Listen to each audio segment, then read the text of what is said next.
یعنی اپنی برادری قبیلے کے بارے میں بھی اچھا سوچیں, جو قبیلے کا نہیں اس کے بارے میں بھی چلیں تھوڑا سا اچھا سوچ لیں. اپنے بارے میں تو اچھا سوچا ہے بڑا. میں کہتا ہوں کہ ہم اپنی غلطیوں سمیت اپنے آپ سے بڑا پیار کرتے ہیں, اور دوسرے کی ایک غلطی نظر آ جائے تو ہمیں گھن آنے لگ جاتی ہے. آپ جلدی نہ کریں, مالک نے موقع دیا ہے بندوں کو, نہ وہ کسی کا رزق چھین رہا ہے نہ سانسیں چھین رہا ہے, وہ اپنی زمین پہ چلنے بھی دے رہا ہے رہنے بھی دے رہا ہے. تو جب اس نے موقع دیا ہے آپ بھی تھوڑا موقع دیں. اللہ بڑا کریم ہے, دروازے کھولے گا, اس کے بندے اس کی بارگاہ تک پہنچیں گے. بدگمانیاں اور پھر بدگمانیوں کا عروج اور اس لیول تک جا کے بات کر دینا کا جہاں سے خوف آئے کہ یار یہ بات نہیں کرنی چاہیے. کچھ لوگوں نے نا پکا ذہن بنا لیا یہ کہنے کا کہ ہاتھ بڑا تنگ ہے. پکا آپ جس وقت پوچھ لیں ان کا ہاتھ اور بڑا ہی زیادہ تنگ ہے. آپ یقین کریں بہن کا جو خامند ہے وہ کہہ رہا ہے جا حصہ لے کے آ, تیرے بھائیوں کی کمائی تو نہیں تیرے ابا کی ہے, لے کے آ. وہ بیچاری اس کی منتیں کر رہی ہے, کہتی ہے اگر جاؤں گی نا تو وہ کہیں گے حصہ لے جا, آج کے بعد ہمارے گھر نہ آنا, میرا دروازہ نہ بند کرو, مہربانی کرو. اور بھائی سے بات کرتی ہے تو کہتا ہے ہاتھ ہی بڑا تنگ ہے, جب ٹھیک ہوگا تو دے دوں گا. نہ کریں یہ ظلم. ہمارے اپنے تڑپتے رہتے ہیں اور ہماری دولتیں اندر پڑی رہتی ہیں. ہمارے اپنی چھوٹی چھوٹی ضروریات کے لیے پریشان ہوتے ہیں, لیکن ہم بڑے بڑے بہانے ہیں ہمارے پاس. کہتے ہیں یہ نکما ہے, یہ نکھٹو ہے, یہ کام نہیں کرتا, اس میں فلانا ہے, بے فلانا ہے, بلے میں نے نہیں ساتھ چلنا. اظہار جب آپ کے اندر پیدا ہوتا ہے نا, اظہار جب کسی کے لیے آپ حساس ہوتے ہیں تو آپ کو بھی سرور حاصل ہوتا ہے. نہ کریں یہ کام کہ آپ کو اللہ نے وسعت دی اور ہر وقت آپ ہاتھ تانگ ہونے کا رونا رو رہے ہیں, ہر وقت آپ یہ کہہ رہے ہیں میں بڑی آزمائش میں ہوں, جب خدا نے آپ پہ نہیں ڈالی. تو اتنے جھوٹ بولنا صرف اس لیے کہ میرے پیسے بچ جائیں, صرف اس لیے کہانی سنانا کہ حالات میرے بڑے خراب ہیں کہ کوئی بندہ میرے سے کوئی تھوڑا بہت قرض نہ مانگ لے. سنو, نبی پاک صلی اللہ علیہ وسلم کے پاس مہمان آ گیا, بخاری مسلم ہے.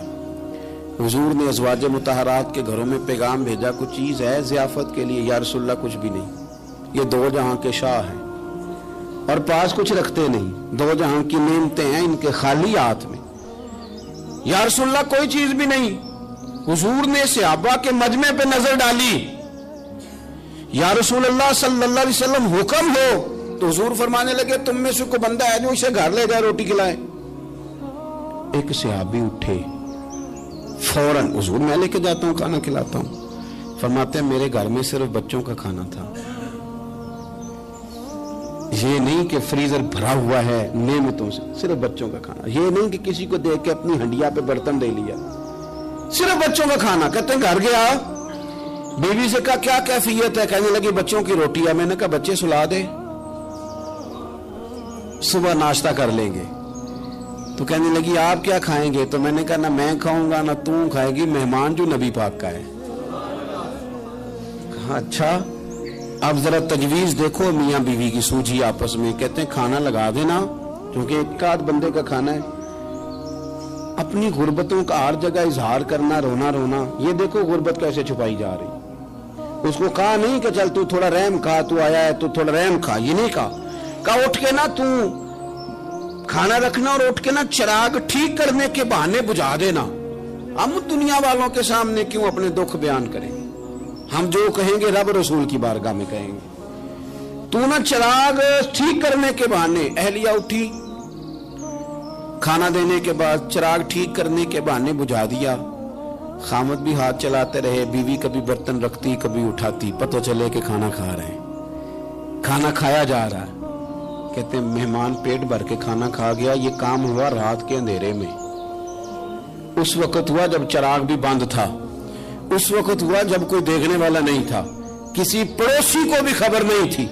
فرماتے ہیں صبح کے اجالے میں اس مہمان کو لے کے مسجد نبوی میں نے قدم رکھا تو نبی کریم نے فرمایا رات جو تم نے کام کیا ہے نا اسے دیکھ کے میرا رب بڑا مسکرایا ہے, اللہ بڑا مسکرایا ہے. اللہ تردامنی پہ شیخ ہماری نہ جائیے, ہم دامن نہ چھوڑ دیں تو فرشتے وضو کریں. یہ شان ہے صحابہ کی.